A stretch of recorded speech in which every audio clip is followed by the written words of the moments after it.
The sound echoed across the terrace like breaking glass. Sharp, shocking, final.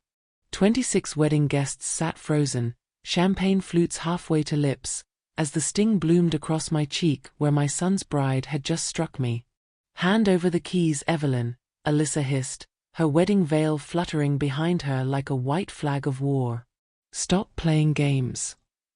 The envelope I'd brought, my wedding gift, a letter filled with memories and love, lay torn at her feet like discarded confetti. She'd ripped it apart without reading a word, demanding instead the deed to my Malibu home in front of everyone who'd come to celebrate what they thought was love. I pressed my fingers to my burning cheek and looked at my son Daniel, watching his face crumble with shock and something that might have been shame. Then I turned and walked toward the French doors, my heels clicking against marble like a countdown to explosion. I had a phone call to make. "It's time," I said into my cell phone, standing in the hotel's marble bathroom while chaos erupted outside. "Bring him in." 20 minutes later, as the wedding cake sat untouched and conversations died mid-sentence, the terrace doors opened. A man stepped through, work-weathered hands, tired eyes, and a gold wedding ring that caught the candlelight like evidence. Beverly Morrison's champagne glass slipped from her fingers and shattered against the marble. At the head table, Alyssa went white as her wedding dress. "Kyle." The word escaped her lips like air from a punctured balloon. The man, Kyle, surveyed the elegant reception with the expression of someone who'd seen too much disappointment to be surprised by one more betrayal. His gaze found Alyssa and held. "Hello, wife." The word hit the gathering like a physical blow. My son pushed back from the table, his chair scraping against stone. "What the hell is going on?" Daniel demanded. Kyle held up his left hand, the wedding ring glinting in the fading light. "Kyle Benson. Alyssa's husband. Her real husband. The one she married in Vegas 2 years before she met you." That's when their faces went pale with shock. That's when the fairy tale died and the truth began to breathe. But let me tell you how we got here, because sometimes the most beautiful lies hide the ugliest truths, and sometimes a mother's love requires you to be the villain in your own son's story to save him from becoming the victim in someone else's. The envelope felt heavier than it should have. Just 2 pieces of paper and a tiny silver charm shaped like a lemon. I'd written the letter at my kitchen table the night before, my handwriting shaky with nerves and hope. Inside was the story of Daniel's birth, how his father cried and kissed my hand when he first held our son, how we ate spaghetti on paint-splattered floors and laughed until our stomachs hurt. The little lemon charm was from my tree, the one that refuses to die no matter how many storms hit our Malibu coast. A symbol. A promise that some things endure, even when everything else falls apart. I sealed it with wax, old-fashioned, the way my mother taught me for letters that mattered. This was my gift to Daniel on his wedding day, not the house they wanted, but something more valuable. A memory. A foundation built on love, not lumber. I slipped the envelope into my purse next to my reading glasses and breath mints, checking the clasp twice. The Pacific Palisades Hotel was elegant, all white roses and ocean views, the kind of place that made promises feel permanent.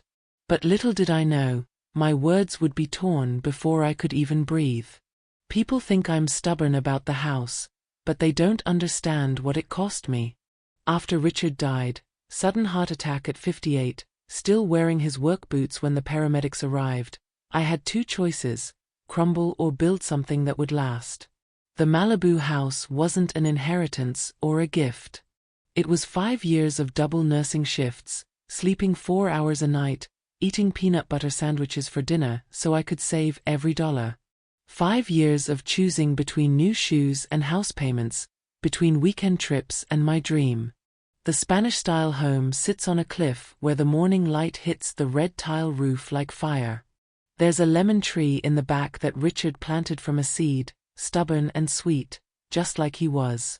The kitchen window faces the ocean, and on clear days, you can see forever. After the funeral, when the casseroles stopped coming and the sympathy cards gathered dust, that house held me together. I kept Daniel's room exactly as he left it, his high school trophies, the desk where he did homework while I made dinner. Even when he moved to San Francisco for his tech job, I'd dust his baseball cards and wash his old bedsheets, just in case. Some people called it empty nest syndrome. I called it love with a backbone. The house wasn't just wood and plaster.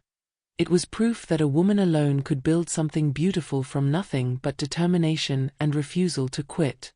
That's why when the requests started coming, wrapped in legal language and family guilt, I held tight.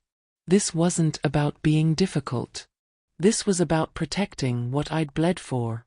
The third Sunday in June, Daniel brought her to my kitchen with nervous energy and a smile that was trying too hard. "Mom, this is Alyssa, the woman who makes me laugh."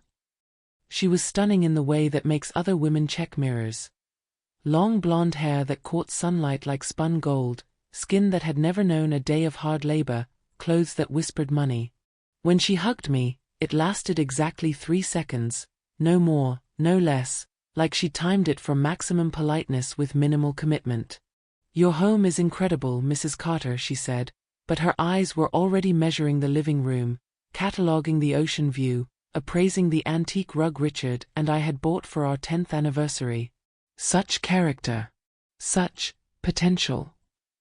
I offered to let her help with the cornbread. Southern hospitality runs in my blood, but she declined, citing gluten sensitivity.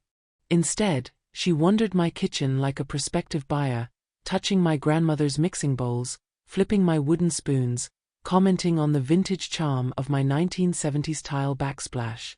"Daniel tells me you raised him here alone," she said, settling at my kitchen table with practiced grace. "That must have been challenging. Financially, I mean." The way she said challenging made my spine straighten. Like she was solving a puzzle I didn't know I'd presented. "We managed just fine," I said, setting warm cornbread between us. "Sometimes the best things come from making do with what you have."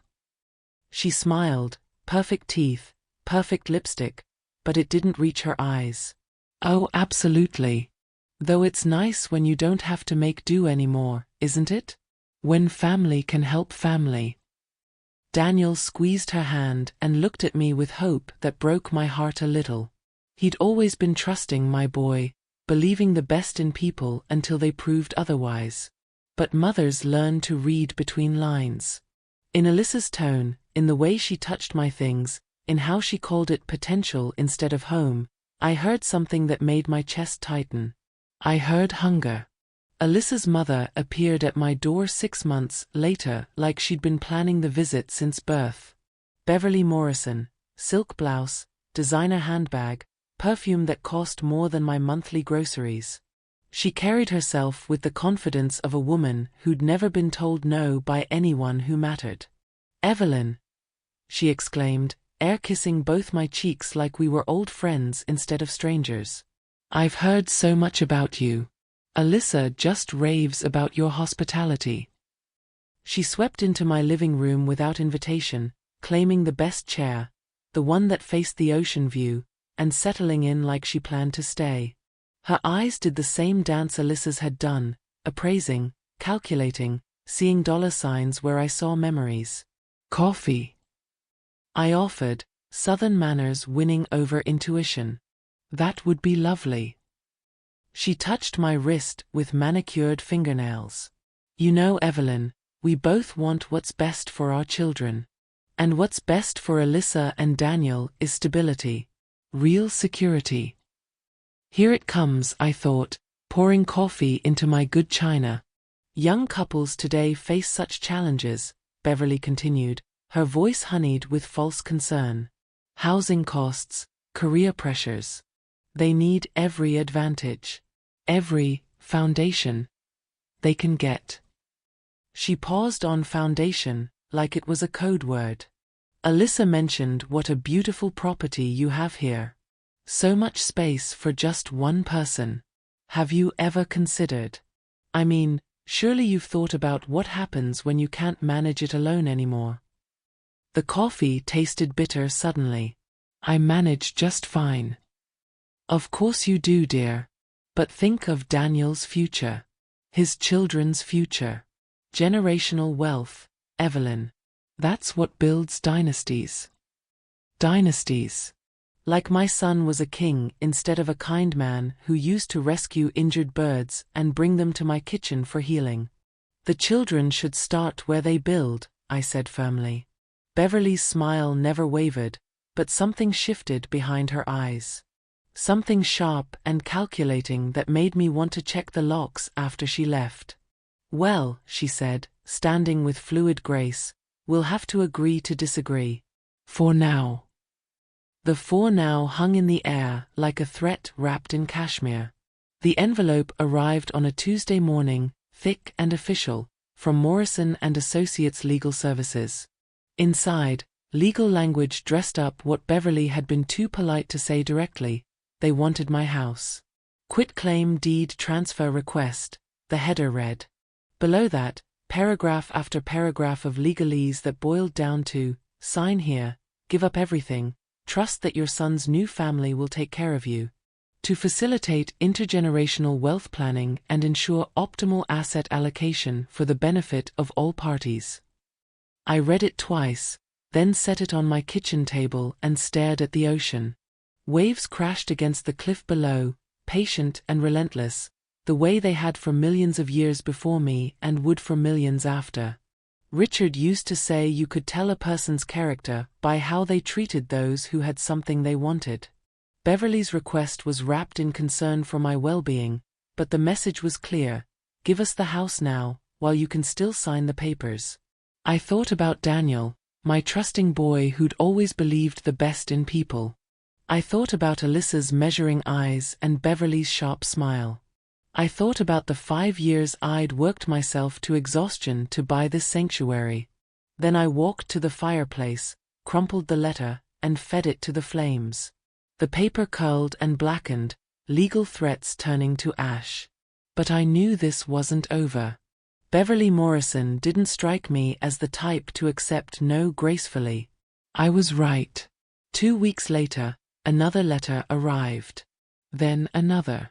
Each one more insistent, more urgent, more threatening, wrapped in legal politeness. But some things aren't for sale. Some things aren't even for family. Some things you hold on to because letting go means losing yourself. The changes started small. Phone calls that used to happen every Sunday began skipping weeks. When Daniel did call, he sounded different, distracted, using words that didn't belong in his mouth. Mom, have you thought about downsizing? I mean, rationally, it's a lot of space for one person. And the maintenance costs must be brutal. Downsizing. Rationally. Maintenance costs. These were Alyssa's words coming from my son's throat. The house is fine, honey. I'm fine. I know, but LYSS thinks, he caught himself, but too late. LYSS thinks what? Silence stretched between us like a canyon. Finally, she thinks you're being stubborn. About the future. About planning. That word again. Planning. Like my life was a business deal instead of a story built one day at a time. Daniel, do you remember the lemon tree? The one Dad planted from a seed. Mom, don't. Do you remember how you used to climb it when you were scared? How the branches held you safe? That's not what this is about. But it was exactly what this was about. Roots. Safety. The difference between a house and a home. The worst part wasn't the words he was using. It was the way he said them, like he'd practiced. Like someone had coached him on how to handle his difficult mother. After I hung up, I sat in my kitchen and cried for the first time since Richard's funeral. Not for the house, not for the money, but for my son who was learning to see his childhood through someone else's eyes. He used her words, but it was his voice that broke me. Sunday morning at First Methodist, Pastor Helen's sermon felt like she was speaking directly to my heart. Stewardship, she said from the pulpit, sunlight streaming through stained glass behind her, isn't stinginess. It's love with a backbone. Love with a backbone. After service, I found myself lingering in the fellowship hall, stirring cream into weak coffee and watching families gather their children for the drive home. Pastor Helen appeared beside me, her kind face creased with concern. "Evelyn? You've seemed troubled lately." I almost denied it. Southern women are raised to say we're fine even when we're drowning, but something about her gentle eyes broke down my defenses. "My son is getting married," I said. "That should be joyful news." "It should be." I stared into my coffee cup like it held answers. "But his fiancée, her family, they want things from me.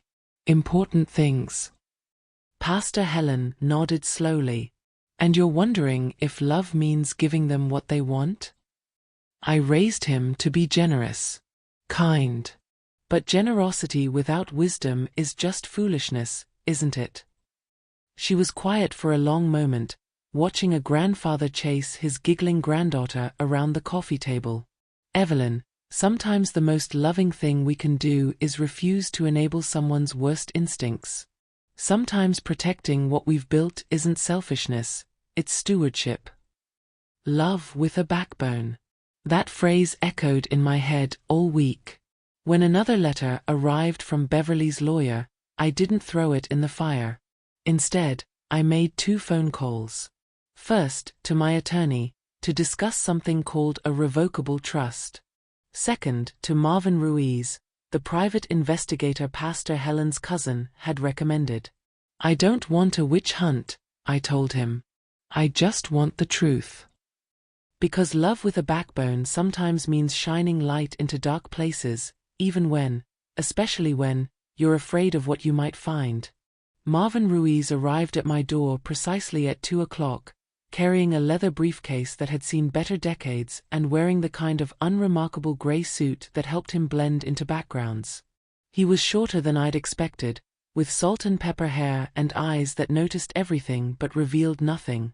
"Mrs. Carter," he said, accepting my offer of sweet tea with a nod.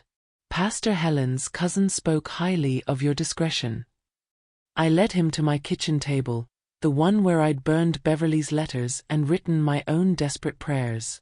Afternoon light slanted through the window, catching dust motes that danced like tiny secrets in the air. "What exactly do you need to know?" he asked, pulling out a yellow legal pad and a pen that looked older than my marriage. "The truth," I said simply. "About Alyssa Morrison. About her mother. About why they want my house so desperately they're willing to turn my son against me." Marvin wrote something in handwriting so neat it looked printed. "How far back should I look?" "As far as you need to go." He asked questions for an hour, methodical, patient questions that felt like he was building a foundation before laying bricks. When did I first meet Alyssa? What were the exact dates of the legal requests? Had Daniel's behavior changed gradually or suddenly? Did Beverly have other children? Other marriages? "One more thing," he said, closing his notepad. "Are you prepared for what I might find? Sometimes the truth isn't comfortable, Mrs. Carter. Sometimes it changes everything." I thought about Daniel's voice on the phone, using words that weren't his. I thought about Beverly's sharp smile and Alyssa's measuring eyes. I thought about the lemon tree outside, weathering storm after storm but still producing fruit. "Mr. Ruiz," I said, "I've buried a husband, raised a son alone, and worked myself to the bone to build something good. Uncomfortable truths don't scare me anymore. Comfortable lies do." He smiled then, the first real expression I'd seen from him. "I'll be in touch within the week." After he left, I stood in my kitchen washing the tea glasses, watching his unremarkable sedan disappear down the coastal highway. The house felt different somehow, charged with possibility, heavy with the weight of questions that might soon have answers. For the first time in months, I wasn't afraid. I was ready.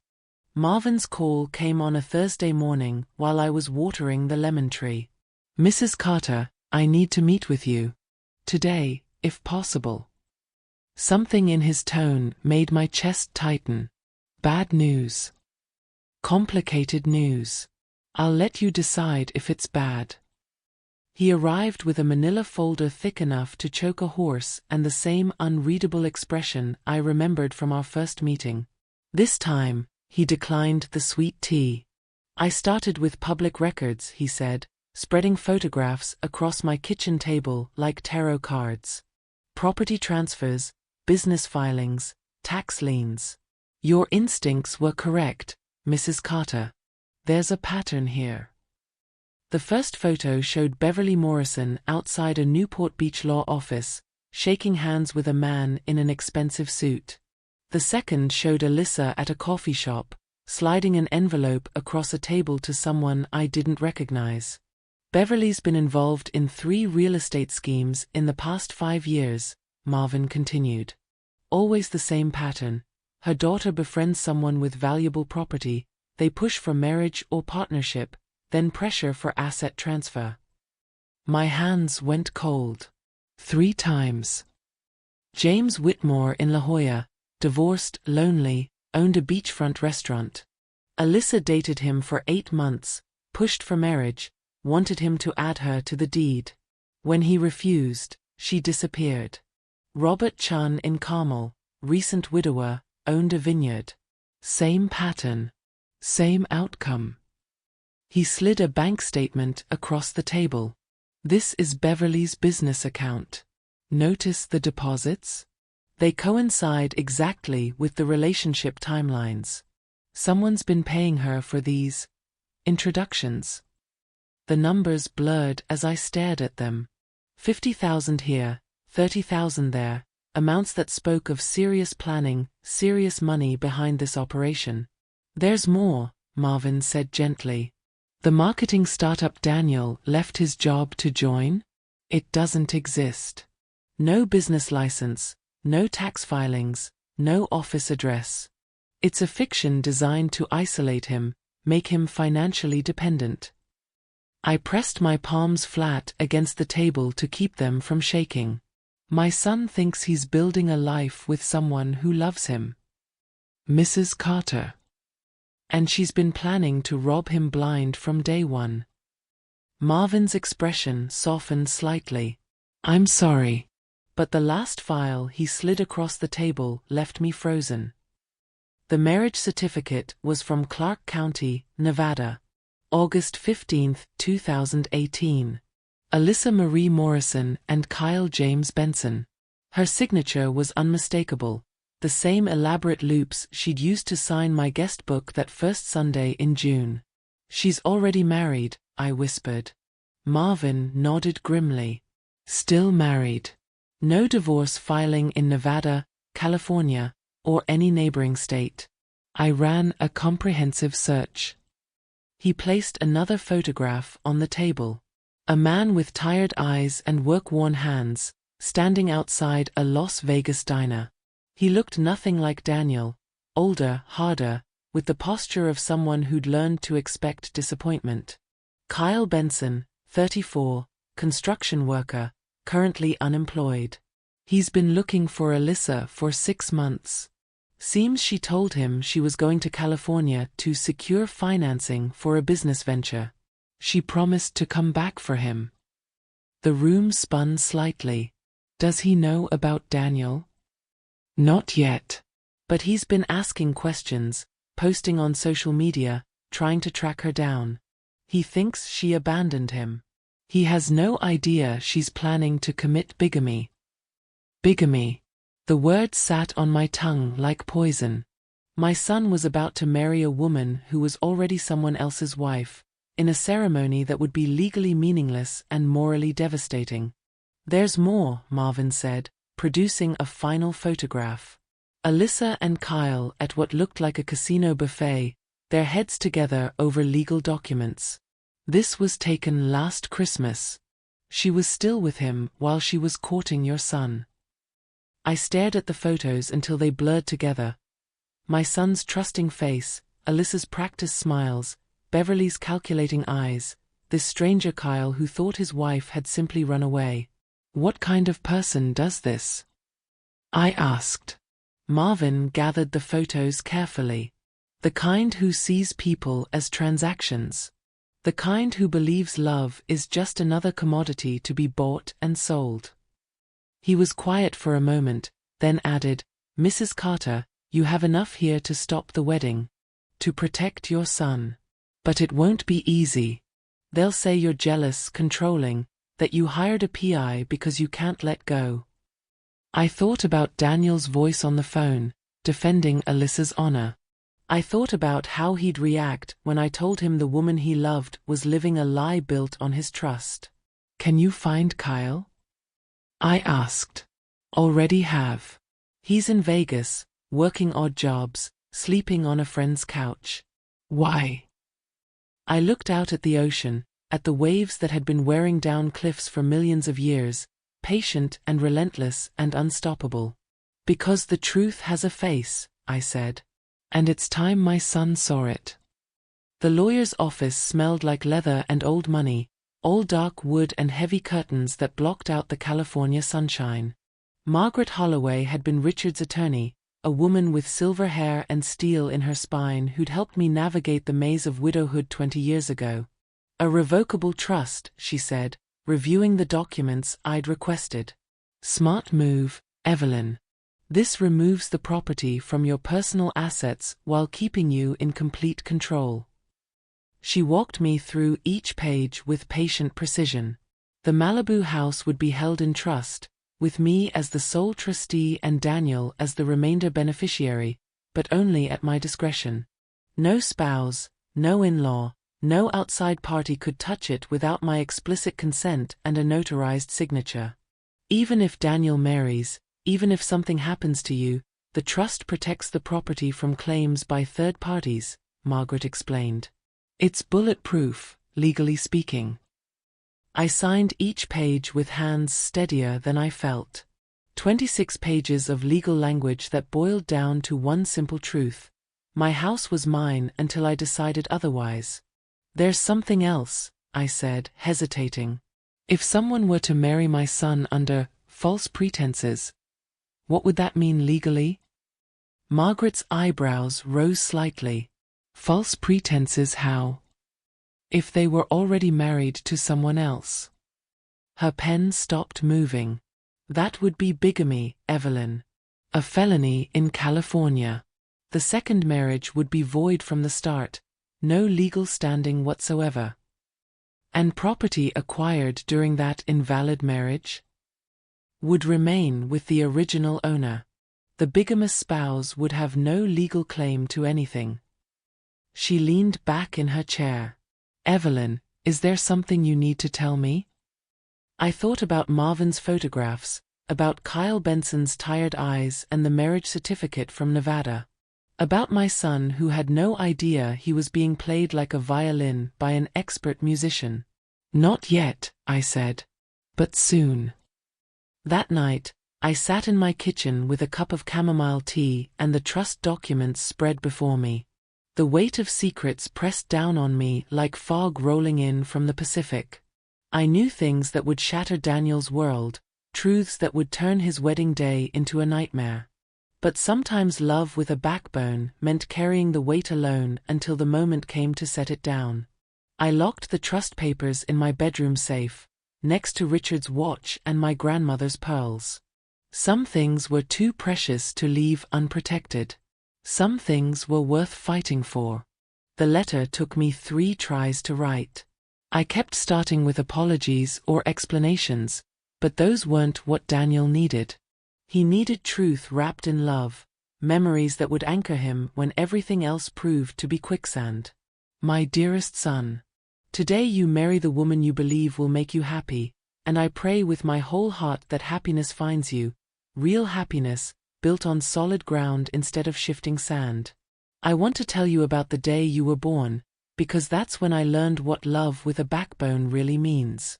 You came 3 weeks early, during the worst storm our coast had seen in decades. The power was out, the roads were flooded, and your father drove through sheets of rain to get me to the hospital.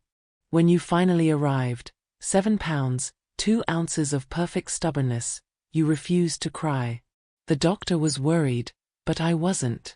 I knew you were just taking your time, studying this new world before you announced your presence. When you finally opened your mouth and wailed, your father cried harder than you did. He knows he's loved, the nurse said, a kind woman named Josephine who slipped me extra pudding cups when she thought I looked tired. Some babies come out swinging at the world. This one came out trusting it. That's who you are, Daniel. A man who trusts, who believes the best in people, who builds bridges instead of walls. It's your greatest strength and your greatest vulnerability. I raised you to be generous, to share what you have, to put family first. But I also raised you to be wise, to know the difference between building someone up and being torn down. Love isn't supposed to make you smaller, son. It's supposed to make you grow. The house where you learned to walk, where you brought injured birds to heal in cardboard boxes, where you and your father built that tree house that's probably still swaying in the oak, that house is yours when you're ready for it. Not because you ask for it, not because someone else demands it, but because you're ready to tend it with the same love that built it. I'm giving you this lemon charm from our old tree, the one that's weathered every storm and still produces fruit. Keep it close, and remember, some things endure not because they're easy, but because they're tended by people who refuse to give up on them. Whatever happens today, whatever comes after, know that you are loved beyond measure by a mother who would move heaven and earth to see you truly happy. All my love, Mom. I sealed the letter with the lemon charm in a cream-colored envelope, my hands trembling slightly. This might be the last time I could speak to my son without the terrible knowledge I carried standing between us. Outside, the lemon tree swayed in the evening breeze, heavy with fruit that would ripen whether anyone was there to pick it or not. Some gifts were worth waiting for. Some truths were worth the cost of telling them. The call came 3 weeks before the wedding, Alyssa's voice bright with false excitement. Evelyn, I have the most amazing idea. What if we moved the reception to your house? The Malibu location would be absolutely perfect for photos, and it would be so much more intimate than the hotel. I was transplanting basil seedlings when she called, dirt under my fingernails, the ocean breeze carrying salt and possibility. Something in her tone made me set down my trowel. The hotel has everything you need, I said carefully. Kitchen staff, event coordination, valet parking. But your house has character. And that view, oh my God, the sunset photos would be incredible. Plus, it would save us so much money, and you know how tight things are with Daniel switching careers. Money. Always back to money, wrapped in romantic language about intimacy and character. I appreciate the thought, but I want you to enjoy your day without worrying about my plumbing or whether there's enough ice. Silence stretched across the phone line. When Alyssa spoke again, the brightness had dimmed to something sharper. Beverly thinks it would be a wonderful way to blend our families, create new traditions. Of course Beverly thought that. Beverly, who saw my house as an asset to be acquired, my son as a means to an end, my resistance as an obstacle to be overcome. Alyssa, the hotel is perfect. You picked it for a reason. But family should come first, shouldn't it? I mean, that's what you always taught Daniel. Family takes care of family. The manipulation was skillful, using my own values against me, making my refusal sound selfish instead of protective. I could picture her in whatever apartment she and Daniel shared, probably pacing, probably calculating her next move. Family does come first, I agreed. That's exactly why I want your wedding day to be about you and Daniel, not about managing vendors and cleanup and whether the neighbor's dog will bark during your vows. Another pause. Then, of course. You're probably right. But I could hear it in her voice, the frustration, the barely contained anger of someone whose carefully laid plans had hit an unexpected wall. After I hung up, I stood in my garden looking at the house that had become the center of everyone's schemes. The Spanish tiles glowed in the afternoon light, the lemon tree rustled with promise, and the ocean stretched out like an endless reminder that some things were bigger than human greed. They could have a beautiful wedding at the hotel. They could start their marriage on neutral ground, surrounded by professional service and elegant details. What they couldn't have was my home as a prop in their performance, my sanctuary as the backdrop for their lies. Some things weren't for sale. Some things weren't even for borrowing. Beverly's surprise visit came the Tuesday before the wedding. No phone call, no warning, just her Mercedes in my driveway and her manicured finger pressing my doorbell with the persistence of someone accustomed to being answered. "Evelyn, dear. I was in the neighborhood and thought we should chat." She swept past me without invitation, settling in my living room like she owned it. Such a lovely day for a drive up the coast. She wasn't in the neighborhood. Beverly lived in Newport Beach, 40 minutes south. This was a calculated visit, timed for maximum pressure. "Coffee?" I offered, Southern manners warring with growing irritation. "That would be nice."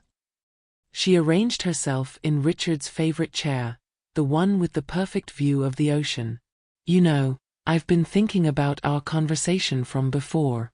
About Alyssa and Daniel's future." Here we go, I thought, measuring coffee grounds with deliberate calm. They're so young, so optimistic. They think love conquers all. Beverly laughed, the sound sharp as breaking glass. "But we know better, don't we? Love needs a foundation. Security. Stability." I brought the coffee on my grandmother's china tray, buying time to choose my words carefully. "They'll build their own foundation." "Will they?" Beverly's smile was all teeth. "Daniel gave up a perfectly good job to chase Alyssa's dreams. They're living off credit cards and hope. Meanwhile, you're sitting on a multimillion-dollar asset that could solve all their problems." She leaned forward, her voice dropping to conspiracy whisper levels. "Evelyn, I'm going to be direct. This house is too much for a woman your age. The maintenance, the property taxes, the isolation. What happens when you can't drive anymore? When you need care?" "I'm 62, not 90. But time moves faster than we think. And when it does, wouldn't you rather know you'd set your son up for success instead of watching him struggle while you hold on to something you can't really manage alone?" The coffee tasted like ash.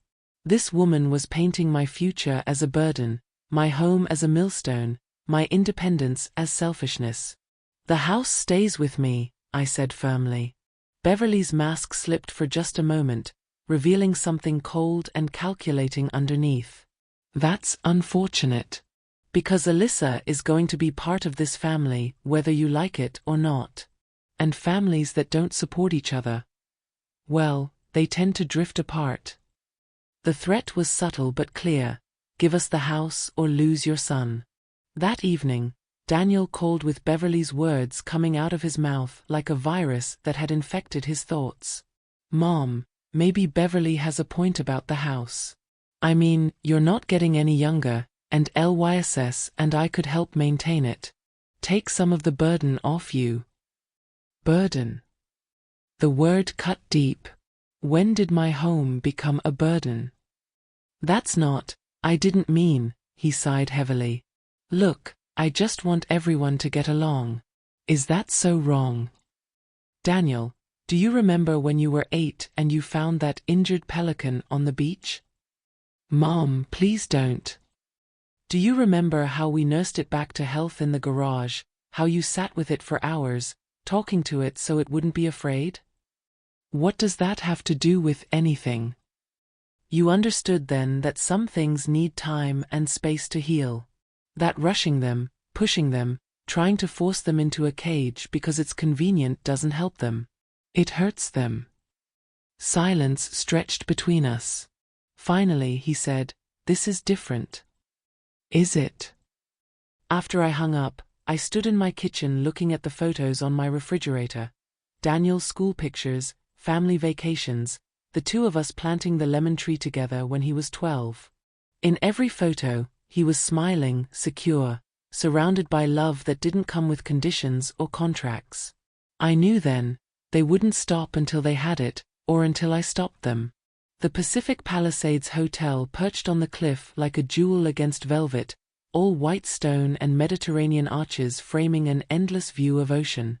Bougainvillea cascaded down the terraces in rivers of fuchsia and coral, and the ceremony space, a marble platform surrounded by white roses and baby's breath, looked like something from a fairy tale. I arrived early, clutching my purse with the letter inside, and took my seat in the front row. 26 guests filled white wooden chairs arranged in perfect rows, each one holding programs printed on cream cardstock with gold foil lettering. The string quartet played Pachelbel's canon while the ocean whispered its ancient rhythm below. Daniel stood at the altar in his grandfather's navy suit, the one-eyed had tailored to fit his broader shoulders. His hair caught the late afternoon light, and when he saw me, his face broke into the same smile he'd worn as a boy bringing me dandelions from the yard. My heart clenched with love and terror in equal measure. The processional began. Alyssa's college friends floated down the aisle in blush silk, carrying bouquets of white peonies. Beverly appeared in dove gray, her smile radiant as she was escorted to her seat directly across from me. She nodded in my direction, polite, victorious, like a general who'd already won the war. Then the music swelled, and Alyssa appeared. She was breathtaking. Her dress, vintage lace with cathedral-length veil, caught every ray of golden hour light. Her bouquet cascaded with white roses and jasmine, trailing ribbons that fluttered like hope itself.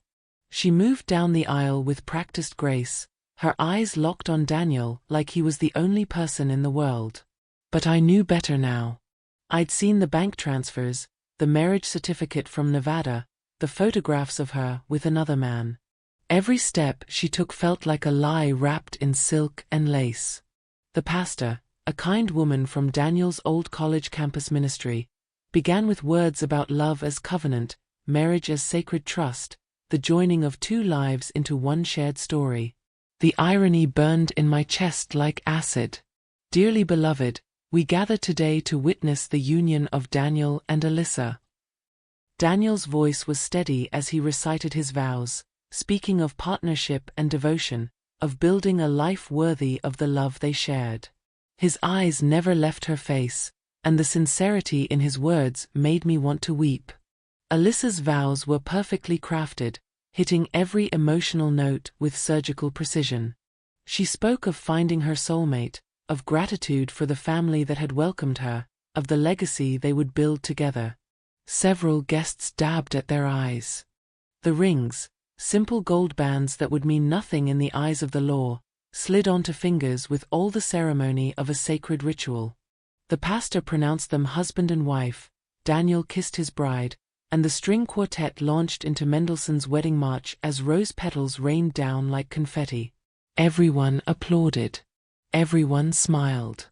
Everyone celebrated the beautiful lie they'd just witnessed, while I sat frozen in my chair, the weight of terrible knowledge pressing against my ribs like a stone.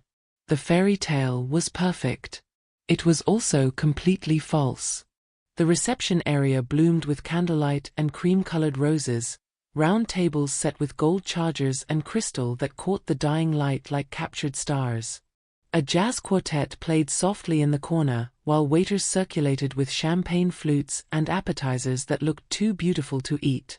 I nursed a glass of sparkling water and watched the guests mingle, Daniel's college friends mixing with Alyssa's sorority sisters, elderly relatives from both sides finding common ground over shared complaints about modern music. Everyone glowed with wedding magic, that special happiness that comes from witnessing two people promise forever. Beverly found me by the terrace doors, champagne in hand and victory in her smile. "Beautiful ceremony, wasn't it?" she said, positioning herself so her back was to the crowd. Alyssa looked radiant. "She did," I agreed, because some truths were safe to speak. You know, Evelyn, I've been thinking about our conversation. About the house, about family, about what's best for everyone involved. Beverly's voice dropped to that intimate whisper that had become her signature weapon. Today changes things. They're married now.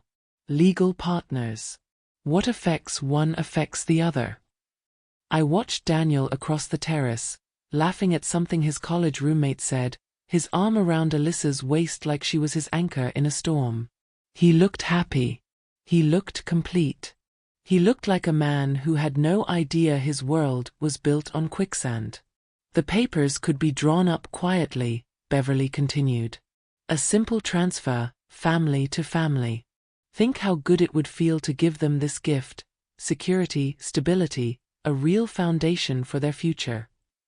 The foundation is already there, I said. Beverly's smile tightened almost imperceptibly. Is it? Because from where I stand, it looks like stubbornness disguised as principle.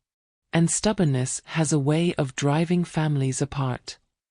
The threat was silk-wrapped but unmistakable. Play along, or lose your son. Give us what we want, or watch Daniel choose his wife over his mother. Families that truly love each other find a way to make things work, she added, touching my arm with fingers that felt like ice through silk. But families that put pride before love, well, those stories don't end well, do they? A waiter appeared with a tray of something elegant and bite-sized. Beverly selected one with practiced grace, popping it into her mouth like she hadn't just threatened to destroy my relationship with my son. The sunset is going to be spectacular tonight, she said, returning to pleasant small talk like the previous conversation had never happened. Alyssa chose well with this venue. She has such good instincts about what creates lasting memories. She drifted away then, leaving me by the terrace doors with the taste of fear sharp in my mouth. Around me, the party sparkled with laughter and clinking glasses, but I felt like I was standing in the eye of a hurricane, watching the storm walls close in. The sun hung lower now, painting the ocean in shades of gold and coral that would have taken my breath away on any other day. Instead, all I could think about was the marriage certificate in Marvin's folder, the man named Kyle Benson who had no idea his wife was celebrating her second wedding, and the choice I would have to make in the next few hours. Some storms you could weather by staying inside and waiting. This one required you to walk straight into the wind. The MC, a friend of Daniel's from his tech days, called everyone to their tables as the sun painted the terrace in shades of amber and rose. I found myself at table 2, close enough to the head table to see every expression, but far enough away to feel like an observer rather than a participant. Daniel stood first, champagne flute catching candlelight like liquid gold. The chatter died down to expectant silence. "I'm not good at speeches," he began, and gentle laughter rippled through the crowd. "But I'm good at being grateful, and today I'm grateful beyond words." He looked at Alyssa, and his face transformed with the kind of love that poets write about. Pure, unguarded, completely trusting. 3 years ago, I was a guy who ate cereal for dinner and forgot to call his mom on Sundays. More laughter, and I smiled despite the ache in my chest. Lyss changed all that. She made me want to be the kind of man who deserves someone like her. He raised his glass toward me. To my mom, who taught me that love isn't about finding someone perfect, it's about choosing someone every day, even when it's hard. Especially when it's hard. The words hit like arrows, each one finding its mark in my heart. He was talking about commitment, about choosing love over convenience, about the very values I'd raised him with, values that were about to shatter his world. And to my beautiful wife, Daniel continued, turning back to Alyssa. Thank you for choosing me. Thank you for seeing something in me worth building a life around. I promise to spend every day earning the gift of your love. The applause was warm and genuine. Several people wiped their eyes. I swallowed the tears that threatened to spill over and clapped until my hands hurt. Then Beverly stood. She moved with the confidence of someone accustomed to commanding attention, her dove-grey dress elegant against the golden light. She waited for perfect silence before speaking. "Family," she began, her voice carrying across the terrace like a benediction. "That's what today is about. Not just the joining of two hearts, but the blending of two histories into one future." She gestured toward Alyssa and Daniel with practiced grace.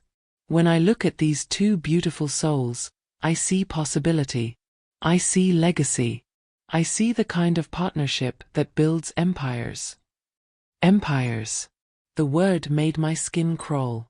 "Love is wonderful," Beverly continued, "but love with wisdom, love with planning, love with the foresight to build something lasting, that's what creates generational success." Several guests nodded approvingly. Someone at table 6 murmured, "Hear, hear." "Alyssa has always been my dreamer, my planner, my daughter who sees potential where others see obstacles." "And Daniel," she paused, looking directly at him with something that might have been fondness if it weren't so calculated. "Daniel brings steadiness, loyalty, the kind of character that forms the bedrock of every great family story." She lifted her champagne flute, and candlelight caught the crystal like captured fire. "So I toast not just to love, but to the wisdom to nurture it. To families that support each other's dreams. To the courage to build something bigger than yourselves." Her eyes found mine across the terrace. "And to the grace to know when it's time to pass the torch to the next generation." The applause was thunderous. Glasses clinked like wind chimes in a storm. Beverly smiled with the satisfaction of someone who just delivered a masterpiece. But I heard what no one else did, the subtext beneath her elegant words. This wasn't a toast to love. This was a public claim on my son's future, a beautifully worded demand disguised as blessing. The torch she wanted me to pass wasn't tradition or wisdom. It was the deed to my house. The cake cutting happened in a shower of laughter and camera flashes. 3 tiers of vanilla and raspberry with buttercream roses that matched Alyssa's bouquet.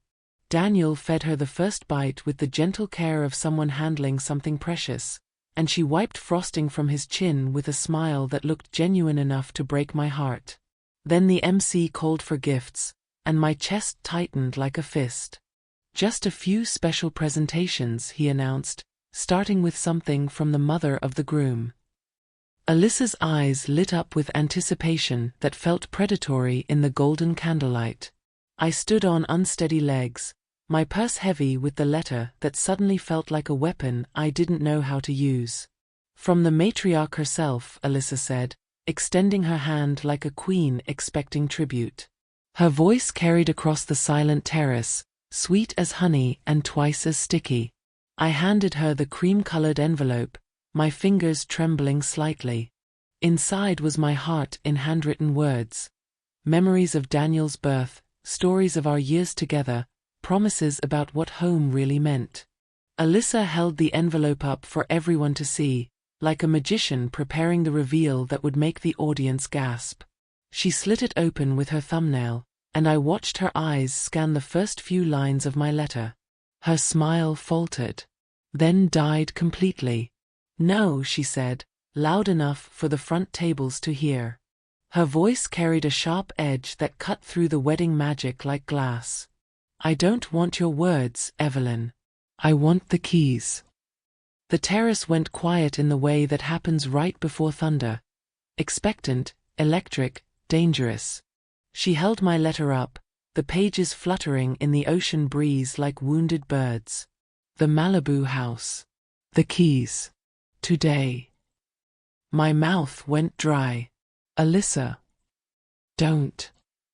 She ripped the letter in half, then in half again, letting the pieces scatter across the marble floor like confetti at a funeral. "Stop being dramatic and hand them over." Gasps rippled through the crowd. Someone's fork hit their plate with a sharp clang. Daniel went pale as sea foam, his mouth opening and closing like he couldn't find words for what he was witnessing. The little silver lemon charm rolled across the terrace stones, coming to rest near Beverly's feet. She made no move to pick it up. "The house isn't part of today," I said, my voice steadier than I felt. Alyssa stepped closer, her wedding dress rustling like autumn leaves, her veil trailing behind her like a flag of war. This close, I could see the calculation behind her beautiful eyes, the mask slipping to reveal something cold and hungry underneath.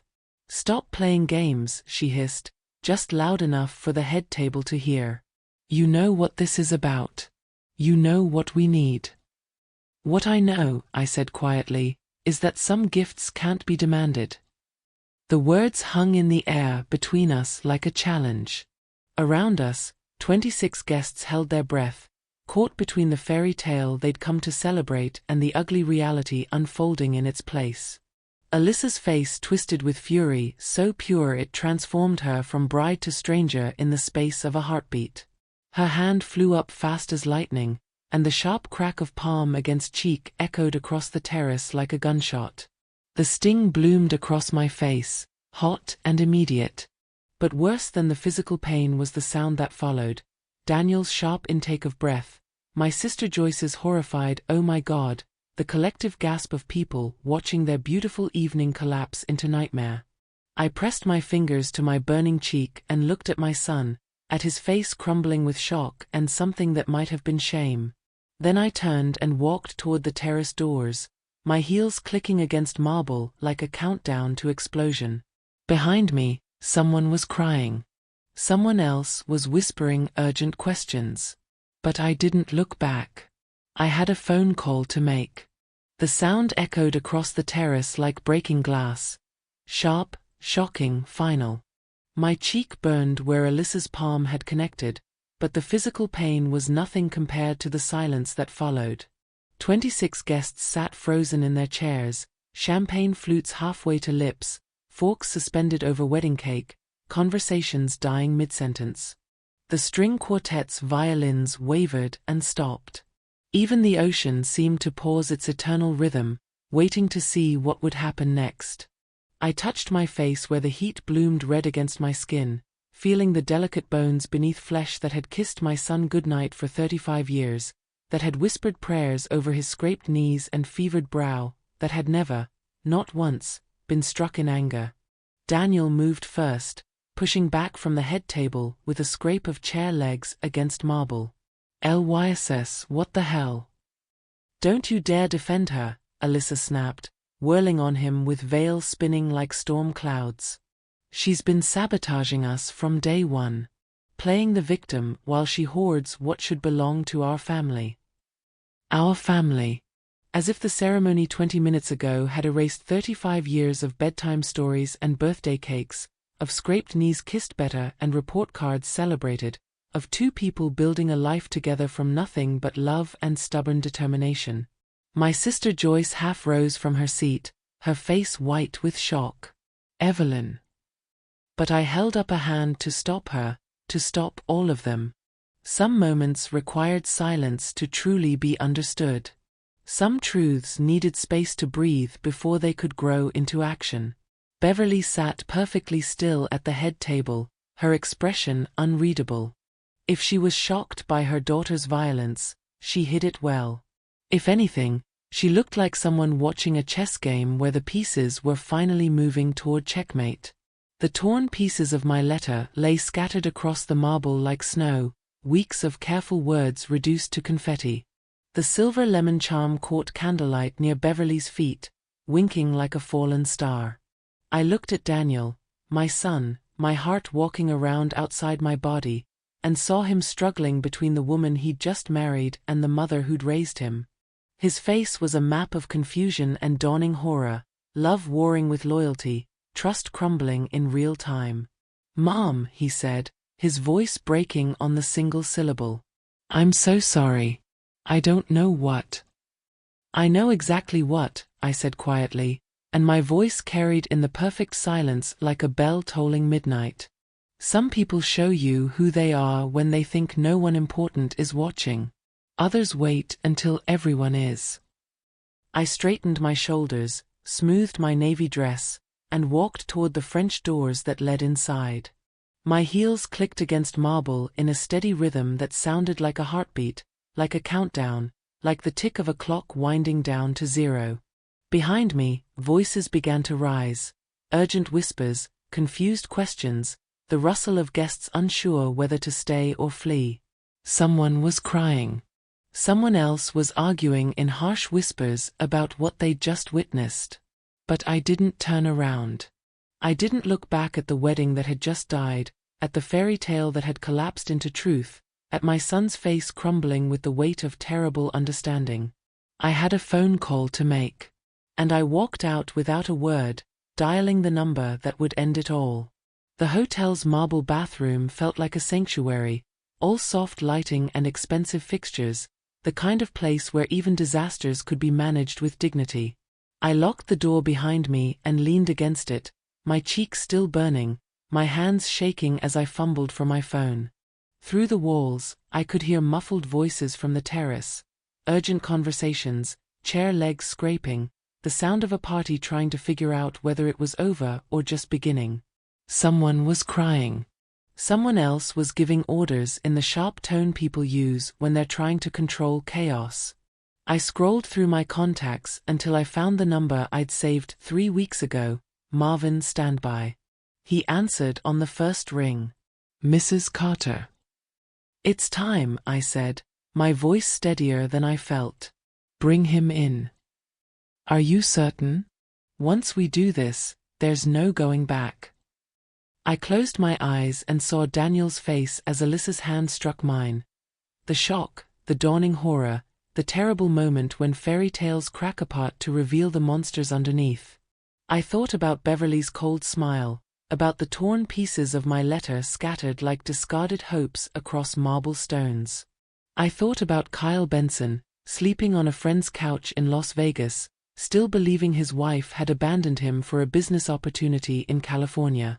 Still wearing his wedding ring, still hoping she'd come back, still thinking their marriage meant something to the woman who was celebrating a second wedding while his was dying of neglect. I'm certain, I said. 20 minutes. Maybe 25 with traffic. I'll bring him to the main entrance. Marvin. I paused, listening to the chaos building beyond the bathroom door. Make sure he has the documentation. Everything. The marriage certificate, the photos, all of it. Already prepared. Mrs. Carter. Are you all right? The question almost broke me. Was I all right? I was about to destroy my son's wedding day, expose his bride as a fraud, and shatter every assumption he'd built his happiness on. I was about to turn a celebration into a crime scene, a love story into a legal nightmare. But I was also about to save him from a life built on lies. About to protect him from people who saw his trust as weakness, his love as opportunity, his future as collateral in their schemes. I will be, I said. After I hung up, I stood in front of the bathroom mirror and really looked at myself for the first time in hours. My makeup was smudged where tears had threatened but never quite fallen. My hair was slightly mussed from the ocean breeze. The red mark on my cheek was fading but still visible, a badge of honor or shame, depending on who was looking. I reapplied my lipstick with steady hands, smoothed my navy dress, and squared my shoulders. In 20 minutes, everything would change. The beautiful lies would crumble, the ugly truths would emerge, and my son would have to choose what kind of man he wanted to be when the fairy tale ended. Some people spend their whole lives avoiding moments like this. The times when love requires you to be the villain in someone else's story, when protecting someone means destroying their illusions, when doing right feels exactly like doing wrong. But mothers don't get that luxury. Mothers stand in bathroom mirrors at ruined weddings and make the hard choices, then walk back into the chaos to face whatever comes next. I unlocked the door and stepped back into the hallway, where the sound of urgent voices grew louder with each step toward the terrace. Somewhere on the Pacific Coast Highway, a private investigator was driving toward the hotel with a file folder full of evidence and a man who had no idea he was about to become the truth that would set everyone free. 20 minutes. Maybe less. I had barely made it back to my seat when the French doors opened again. The conversations on the terrace, urgent whispers about what they'd just witnessed, confused murmurs about whether the evening could be salvaged, died instantly as every head turned toward the entrance. A man stepped through the doorway, and the air seemed to leave the room in one collective gasp. He was nothing like Daniel, older, with work-weathered hands and the kind of tan that comes from construction sites rather than beach vacations. His dark hair was slightly mussed from the drive, and he wore a pressed navy suit that looked like it had been purchased for important occasions and saved for special moments like this. Behind him, Marvin Ruiz appeared like a shadow, carrying a small leather binder and wearing the expression of someone about to perform surgery. But it was the man's left hand that stopped conversations mid-sentence and made champagne glasses freeze halfway to lips. A gold wedding band caught the candlelight, simple and worn, the kind that comes from years of faithful wearing rather than recent ceremony. The guests turned as one, tracking his movement across the terrace like a spotlight following an actor on stage. Beverly's champagne flute slipped from her fingers and shattered against marble, crystal exploding in a spray that sounded like breaking promises. At the head table, Alyssa went white as her wedding dress. Kyle.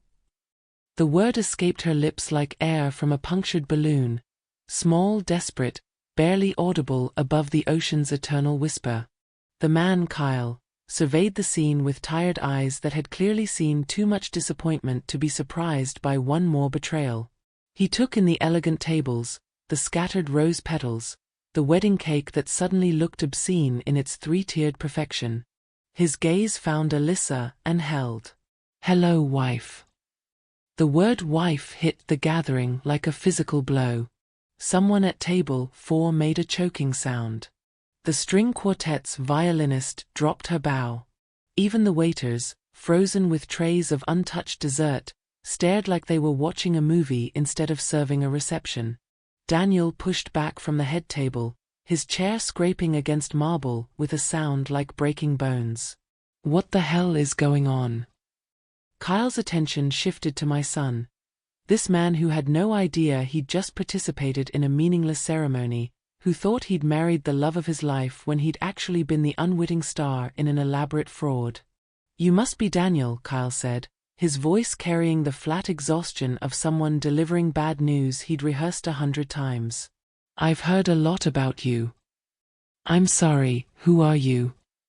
Daniel's voice cracked on the question, and I watched my strong, capable son shrink into the confused boy he'd been at 8, trying to understand why his father wouldn't wake up from his nap on the kitchen floor. Kyle held up his left hand, and the wedding ring caught the fading sunlight like evidence in a courtroom. "Kyle Benson. Alyssa's husband. Her real husband. The one she married in Vegas 2 years before she met you." The terrace erupted in gasps and shocked murmurs.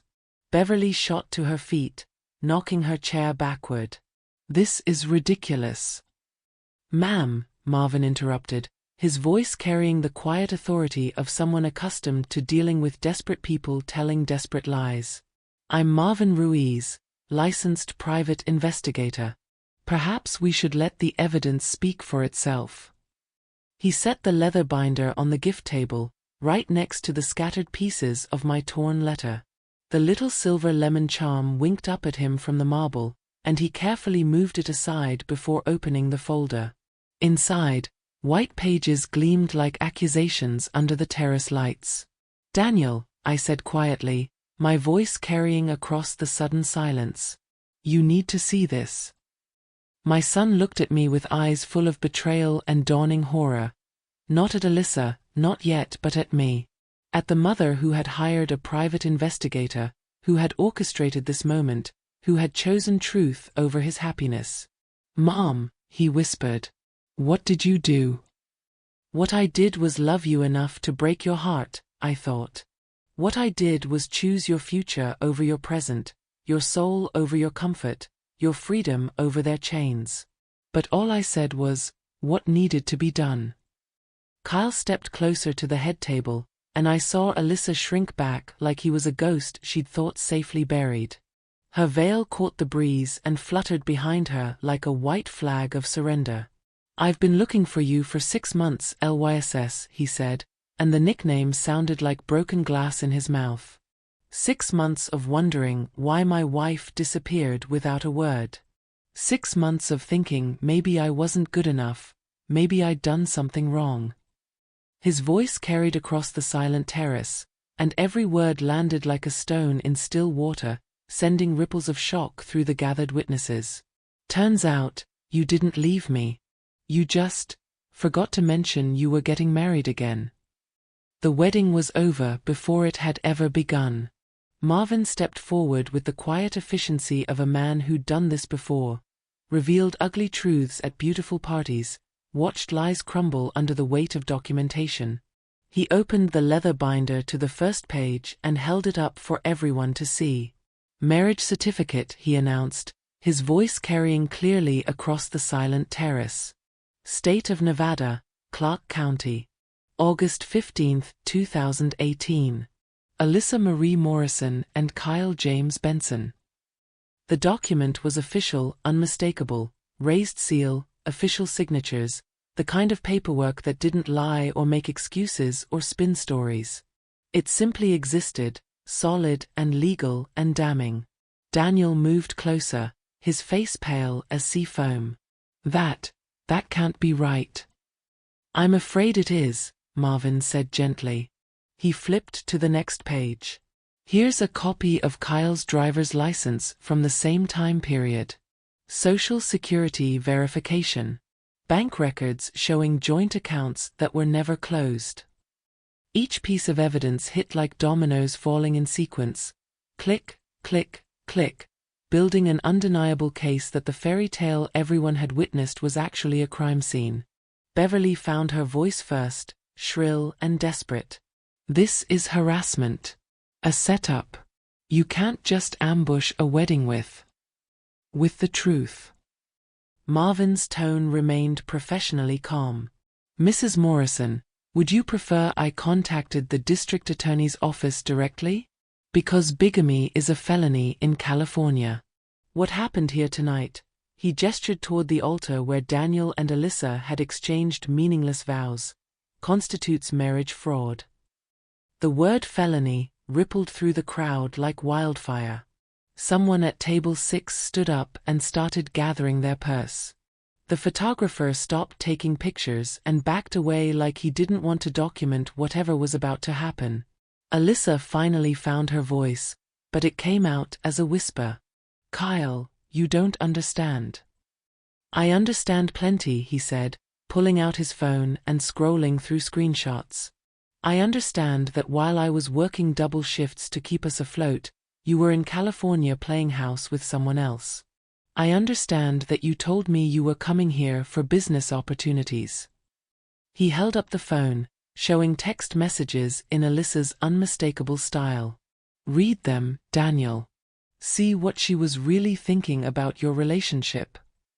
Daniel took the phone with shaking hands, and I watched his face change as he read. The color drained from his cheeks.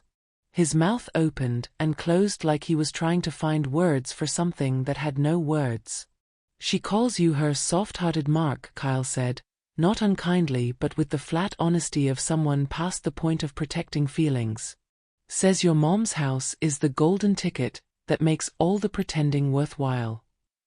The phone slipped from Daniel's fingers and clattered against the marble. No one moved to pick it up. Marvin turned another page in his binder. Bank transfers from Beverly Morrison's account to Alyssa's personal account. Dates correspond exactly with relationship milestones: first meeting, moving in together, engagement announcement. More dominoes falling. Click, click, click. "This was a business transaction," Marvin continued, his voice carrying the weight of absolute certainty. "A calculated scheme to acquire valuable real estate through marriage fraud. Mrs. Carter's house in Malibu was always the target. Daniel was simply the means to that end. I watched my son's world collapse in real time, the confusion giving way to understanding, the understanding giving way to horror, the horror giving way to something that looked like grief for his own innocence. "The startup job?" he asked, his voice barely above a whisper. "Doesn't exist," Marvin confirmed. "Never did.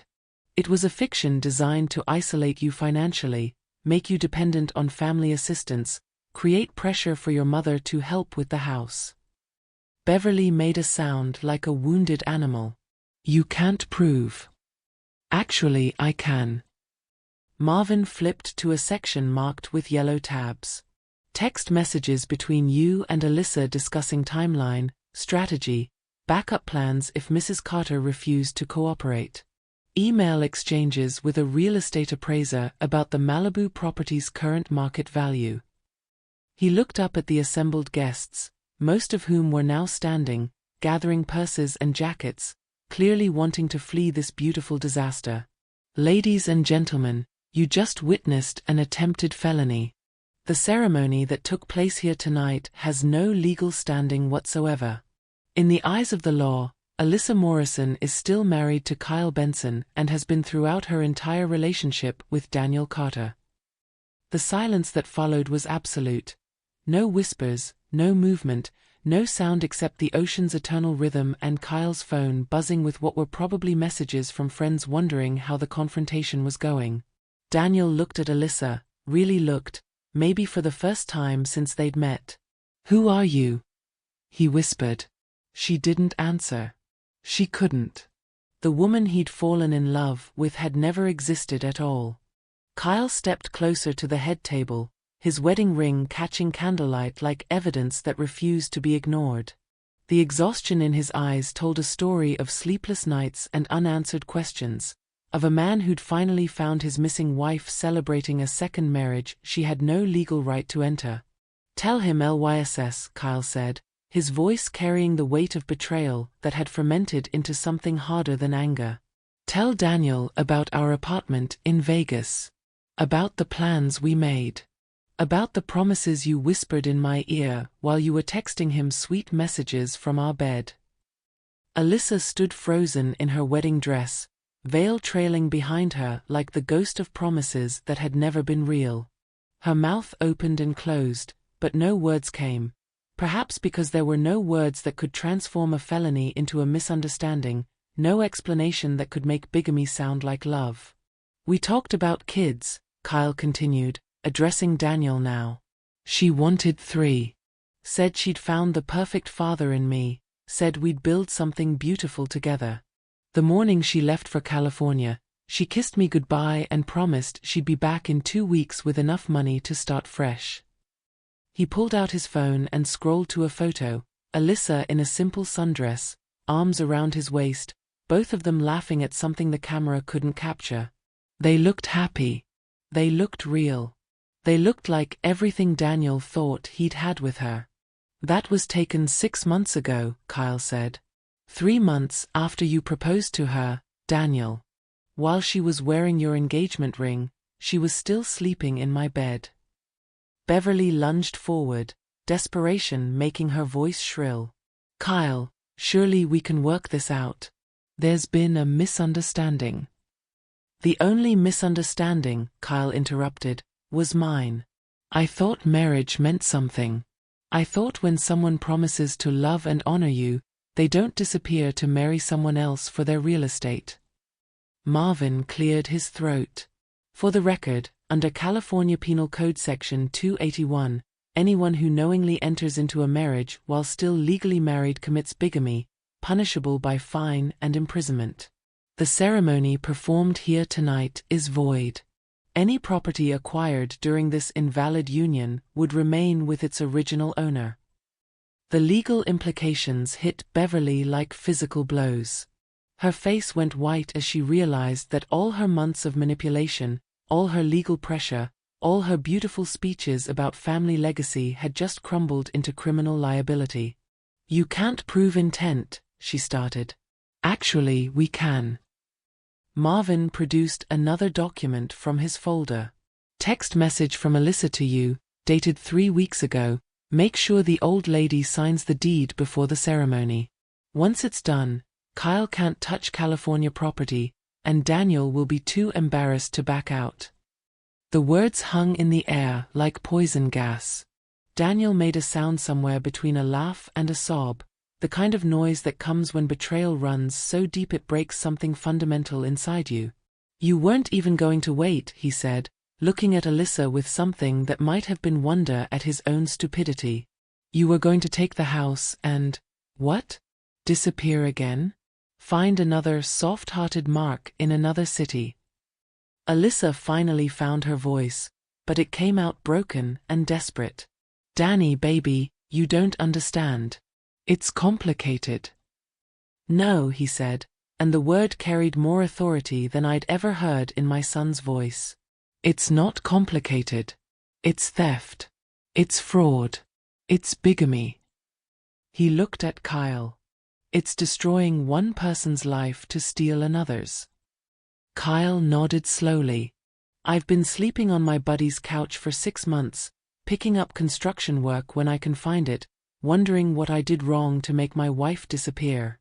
Turns out, I didn't do anything wrong except trust someone who saw marriage as a business transaction." The photographer had disappeared. The string quartet was packing up their instruments. Half the guests had already fled, probably calling lawyers or trying to figure out how to explain this disaster to the people who'd sent wedding gifts. Pastor Helen stepped forward, her kind face etched with horror and something that might have been professional embarrassment. "I'm so sorry," she said to Daniel. "If I had known. If there had been any indication." "You did nothing wrong," Daniel said gently.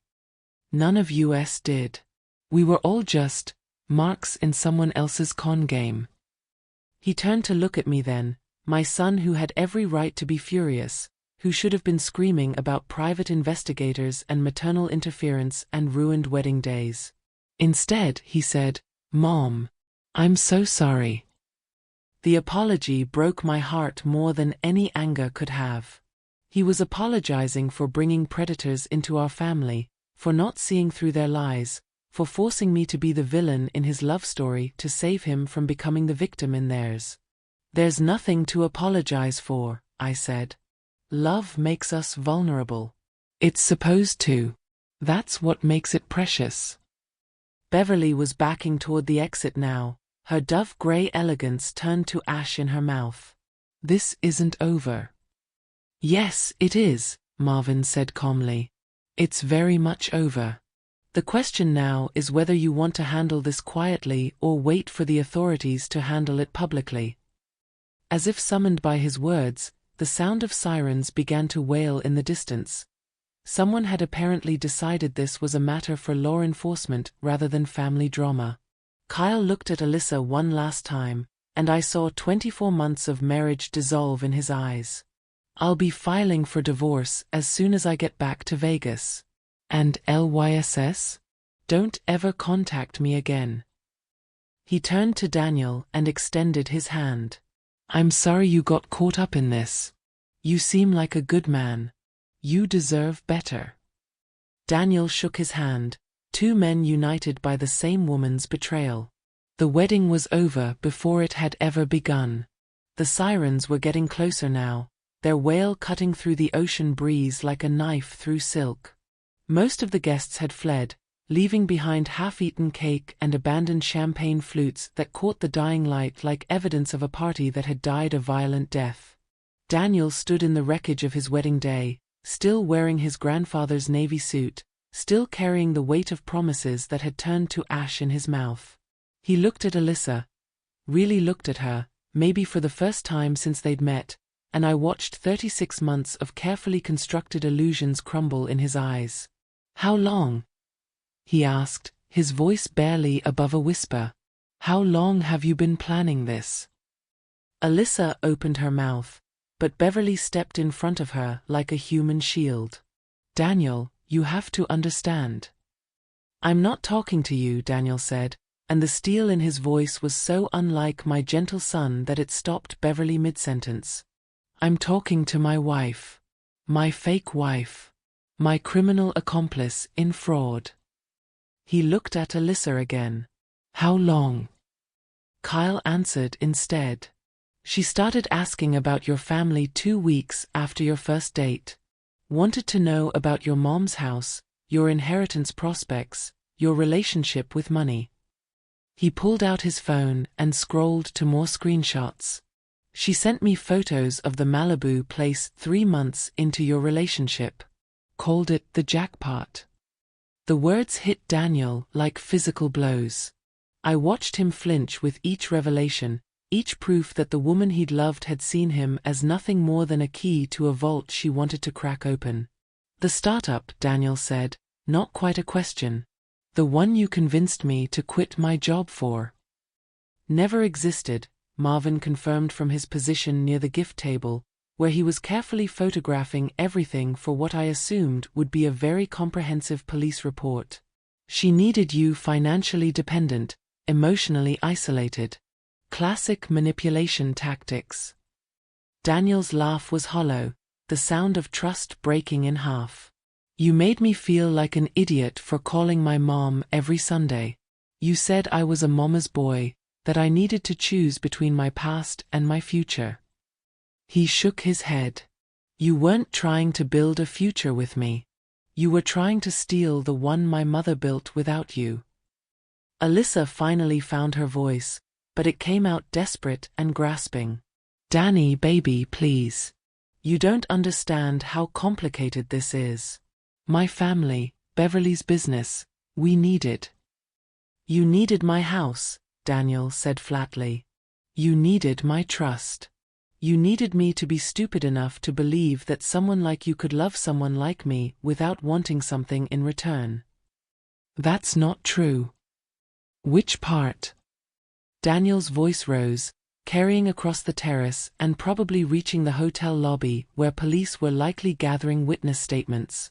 The part where you're married to someone else? The part where you've been running real estate scams for years? Or the part where you and your mother spent months planning to rob my family blind? Beverly tried again, her voice shrill with desperation. This is all a misunderstanding. Evelyn hired a private investigator to sabotage. My mother hired a private investigator because she loves me, Daniel interrupted, turning to look at me with eyes that held apology and gratitude and something that might have been wonder. Because she saw what I was too blind to see. Because she was willing to be the villain in my story to keep me from becoming the victim in yours. The police sirens stopped abruptly, which meant they'd arrived. Through the French doors, I could see uniformed officers talking to the hotel manager, probably getting briefed on the situation before they came to sort through the wreckage of what should have been the happiest day of my son's life. Alyssa made one last desperate play, reaching for Daniel's hands with tears streaming down her face. Danny, please. Whatever mistakes I've made, whatever this looks like, I do love you. That part was real. That part. Daniel pulled his hands away like she'd burned him. If you loved me, you wouldn't have tried to steal from my mother. If you loved me, you wouldn't have been married to someone else our entire relationship. If you loved me, you wouldn't have seen my trust as weakness and my family as a target. He pulled off his wedding ring, the simple gold band we'd chosen together 3 months ago, and set it on the table next to the scattered pieces of my torn letter. The person I fell in love with doesn't exist, he said quietly. She was a character you played to get what you wanted. And what you wanted was never me. It was always the house. Kyle stepped forward, his own wedding ring glinting in the fading light. For what it's worth, Daniel, I don't think she's capable of loving anyone. Love requires seeing other people as human beings instead of opportunities. The sound of footsteps on marble announced the arrival of law enforcement. 2 officers in uniform, followed by what looked like a detective in a rumpled suit who'd probably been called away from his own Saturday evening. Ladies and gentlemen, the detective announced, I'm Detective Martinez with the LAPD. We've received reports of possible marriage fraud and need to speak with everyone involved. Beverly made a break for the exit, but one of the uniformed officers was already positioned by the French doors. Ma'am, I'm going to need you to stay put for now. Alyssa stood frozen in her wedding dress, veil trailing behind her like a surrender flag, makeup streaked with tears that might have been real or might have been another performance. It didn't matter anymore. The show was over. Daniel walked over to me, past Kyle and Marvin, past the scattered evidence of his shattered dreams, past the wedding cake that would never be cut and the champagne that would never be properly toasted. "Mom," he said, and his voice cracked on the single syllable. "Can we go home?" I stood up on unsteady legs, my navy dress wrinkled from the longest day of my life, my cheek still tender where Alyssa's palm had left its mark. "Yes, son. We can go home." He offered me his arm, and we walked together toward the hotel lobby, leaving behind the ruins of a fairy tale that had never been real in the first place. Behind us, Detective Martinez was reading someone their Miranda rights, and Beverly was arguing about lawyers and constitutional rights and procedural errors. But we didn't look back. Some disasters are meant to be walked away from, and some truths are too heavy to carry once they've done their work. The Pacific Coast Highway stretched ahead of us in the gathering dusk, leading north toward Malibu, toward the house that had been worth fighting for after all. Toward home. The drive up the coast was quiet, filled with the kind of silence that comes after storms. Not empty but resting, like the air before dawn when the world is deciding what kind of day it wants to be. Daniel sat in my passenger seat, his grandfather's suit jacket folded neatly in his lap, his tie loosened but not removed, like he wasn't quite ready to let go of the day entirely. The ocean rolled beside us, eternal and patient, the same rhythm it had kept when I was a young mother driving this same road with Daniel asleep in his car seat, the same rhythm it would keep long after both of us were gone. There was comfort in that constancy, in knowing that some things endured regardless of human drama. "I should have known," Daniel said finally, as we turned into the driveway where the lemon tree cast long shadows in the porch light. All the signs were there. The way she looked at the house that first time, like she was appraising it. The way she asked about property taxes and maintenance costs before she asked about my childhood. I parked next to the tree Richard had planted from a seed, its branches heavy with fruit that glowed like lanterns in the dusk. "Love makes us see what we want to see, son. That's not weakness. That's what makes us human. But you saw through it."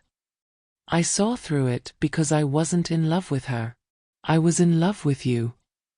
I turned off the engine and looked at my boy, 35 years old, heartbroken, humiliated, but somehow more himself than he'd been in months.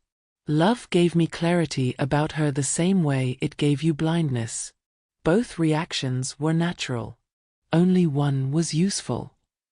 We sat in comfortable silence for a moment, listening to the engine tick as it cooled and the ocean whisper its ancient secrets below the cliff. "The house," Daniel said finally. "She never wanted me. She wanted this." I looked at the Spanish tiles that glowed warm and red in the porch light, at the kitchen window where I'd watched him grow from toddler to teenager to man, at the door that had opened to his first girlfriend, his high school friends, his college professors who came for dinner because I made the best enchiladas in Malibu. "This house has been many things," I said. "A dream when your father and I were young. A refuge when he died. A project when you went to college and I needed something to pour myself into. But it was never just a house, Daniel. It was always what we built inside it." We walked up the front steps together, his key still fitting perfectly in the lock he'd used as a teenager sneaking in past curfew.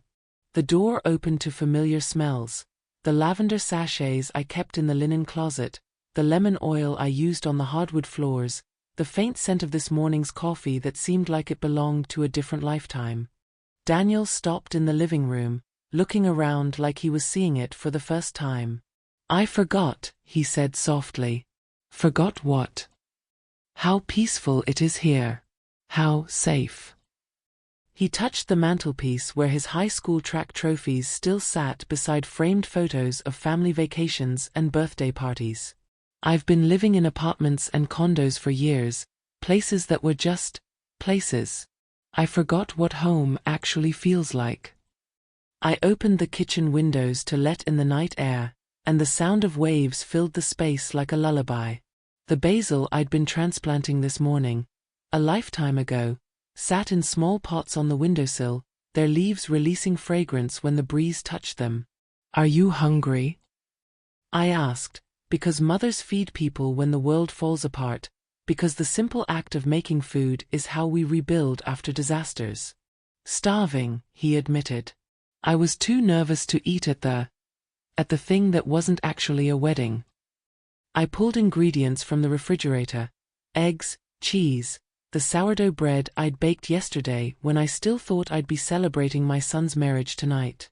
Simple things, honest things, food that didn't lie or manipulate or promise more than it could deliver. While I cooked, Daniel wandered the kitchen like a man rediscovering a language he'd forgotten how to speak. He touched the wooden spoons in the ceramic crock, ran his fingers over the tile backsplash that Alyssa had called vintage, like it was a character flaw, opened the drawer where I still kept his elementary school artwork laminated and filed chronologically. "She hated this place," he said suddenly. "Not just wanted it. Hated it. She said it was too quiet, too isolated, too much work for one person. She couldn't understand why you'd choose to live somewhere that required so much maintenance instead of just selling and buying a condo." I scrambled eggs in the cast iron pan my mother had given me as a wedding gift, adding herbs from the windowsill garden. "Some things are worth the maintenance, Daniel. Some things get more beautiful with the work you put into them, not despite it." He was quiet for a long moment, watching me cook with the same concentration he'd brought to homework as a boy, like he was memorizing the movements for a test he didn't know he'd have to take. "I'm sorry, Mom." "For what?" "For doubting you. For letting them turn me against you. For choosing." He gestured vaguely toward the coast, toward the hotel where his non-wife was probably being processed for felony charges. "For choosing all of that over this." I plated the eggs and set the dish in front of him, along with thick slices of buttered toast and a cup of coffee strong enough to wash away the taste of betrayal. "You didn't choose anything, son. You were lied to by experts. There's a difference between making a mistake and being the victim of a crime." He ate like a man who hadn't tasted real food in months, which maybe he hadn't. Love that comes with conditions and calculations leaves a different kind of hunger, the kind that can't be satisfied by anything except truth served without agenda. Outside, the lemon tree rustled in the night breeze, heavy with fruit that would ripen whether anyone was there to pick it or not. Some gifts required patience. Some truths required time to sweeten into wisdom. "What happens now?" Daniel asked, pushing back his empty plate. "Now you rest. Now you heal. Now you remember who you are when no one is trying to use you for what you have." I stood to clear the dishes, but he caught my hand. "I meant legally. With everything that happened tonight. That's not your concern anymore. That's theirs to sort out with lawyers and judges and consequences they've been avoiding for years." I squeezed his fingers. "Your only job now is to come back to yourself. To remember that being trusting doesn't make you weak. Being generous doesn't make you stupid. Being loving doesn't make you a fool." Later, after he'd gone upstairs to his old room, the one I'd kept exactly as he'd left it, with baseball trophies and college textbooks and a desk where he used to do homework while I made dinner, I sat in my kitchen with a cup of chamomile tea and listened to the house settle around us. The refrigerator hummed. The grandfather clock in the hallway chimed 11 times. Through the open window, the ocean kept its eternal rhythm, patient and constant and true. For the first time in months, my son's breathing upstairs was steady and deep, no longer carrying the weight of secrets he didn't know he was keeping, no longer fighting battles he didn't understand he was losing. The house stood, the waves kept their rhythm, and for the first time in months, so did my son's breathing. 3 months later, I got a letter from Kyle. He'd finalized his divorce, started his own construction company, and wanted to thank me for giving him back his life. Sometimes the hardest truths lead to the most beautiful freedoms. Have you ever had to fight for someone you love, even when it meant being the bad guy in their story? Let me know in the comments. Your support means everything to a mother who had to choose love over peace.